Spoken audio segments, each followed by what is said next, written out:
Joshua! Hello po. Yes. Hello po. Ayan, Joshua. Nabuhay po sa inyo lahat. Ayan. Kamusta ka na? Ito, okay po. Okay na. Di ba galing ka ng ASAP? Oo, galing ako San Francisco. San Francisco. Eh, first time ko din. Hindi naman ako pinabayaan. Tita. Oh. Tinuro niya ako doon. Tapos pinakilala niya ako sa mga friends niya doon. Oo. Baka OA. Ikaw ba yung tenor? Hindi, siya daw yung nanay. Hindi kasi nakaka-touch yung... Hindi kasi nakaka-touch ba na siyempre si Joshua, ito na narating niya ngayon, nakakapunta siya sa ibang bansa, mga ganun dahil sa mga tour ng ASAP. At tinutulungan pa siya ni DJ. Kasi sila First talaga, time ko sa magkaibigan Sanford. talaga sila. Oh. Paglabas ko ng airport, nagtatatalon ako doon kasi ang lamig nung klima doon eh. Hindi ko Masarap pa halikan lang. yung lupa. Sabi nila halikan daw yung lupa. Hindi, hindi.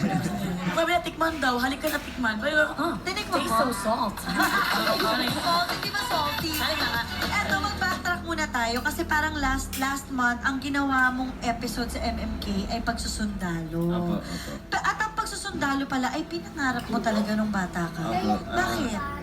Nung sabi ko sa papa, sabi ko tapusin ko na high school, tapos after nito, pasok na ako dun sa pagsusundalo. Eh, hindi ko natapos yung high school ko, so hindi na rin natuloy.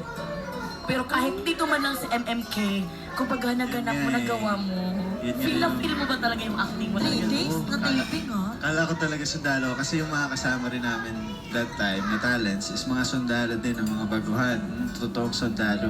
Ayan, ang ganda ng eksena na yun. Grabe, talagang naiyak tayo lahat dyan. Ito naman, lahat naman tayo pinangarap na maging buo at kompleto talaga ang pamilya.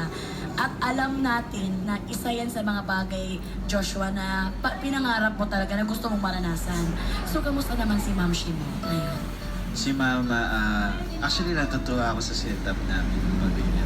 Kasi si Mama, pumupunta siya sa bahay namin. Tapos mag-stay siya doon ng isang linggo.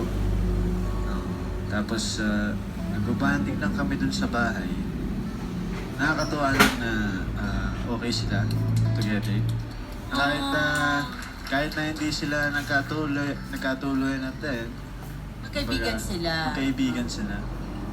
So eto, isa pa sa dream come true mo ay yung gusto mo magpatayo ng bahay, di ba, para sa popsi mo. At natupad na. Di ba? Tapos na. Hindi man ako nakapagpatayo, at least nabilhan ko yung tatay ko. Kasi busy na ako kasi sa trabaho. Eh. Sabi ko, pa ikaw na lang maghanap ng bahay. Sabi ko, pag na-feel ko na, ito yung para sa bili natin yan. Tapos yung bahay na yan, Ay, ito lang. daming kayo. Nakiusap lang kami dun sa kabila kung pwedeng makilagay ng table. Pero Tama sa amin ba? yan. Sure ba? Ito lang yung sa amin. Ay, pero ang ganda-ganda, Joshua. Dito ba yan sa Manila? Sa Manila. Wow! Pero kamusta naman ang bagong buhay nyo sa bagong bahay? Yes. Medyo hindi kasi kami sanay sa ganyang kalaki na bahay. So, nasa kwarto lang kami kadalasan, tapos minsan nasa sala kami. Parang naninibago pa kami dun sa lugar na laki masyado para sa amin. At ang next mo daw na project para sa family mo naman ay negosyo. Oo, Ano namang negosyo ito? kasi parang napapansin ko nababagot yung airpod ko kasi sa bahay. Sabi ko, kailangan may ginagawa to.